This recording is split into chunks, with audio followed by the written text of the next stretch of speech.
आणि म्हणून 9 तारखेला आम्ही एकत्र येतो. एकच संदेश आहे आमचा की जो जगात साजरा केला जातो आणि जगामध्ये 9 तारीख हा एक आपल्या समाजाचा सण साजरा केला जातो असा कुठलाही सण नाही की जो जगामध्ये साजरा होतो.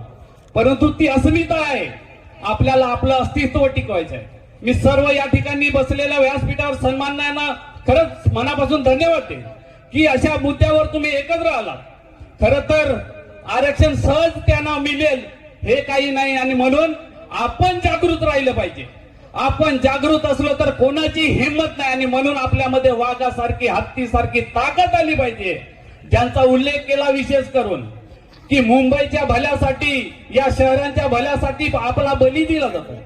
मोठे मोठे प्रकल्प आपल्याकडून जाते कोणाचा बली दिला जातो आणि त्यासाठी एकत्र येण्याची गरज आहे. आपल्याला संघटित राहण्याची गरज आहे आणि म्हणून आपला जो काही निसर्गपूजक समाज आहे त्या समाजाला मी मनापासून धन्यवाद देतो.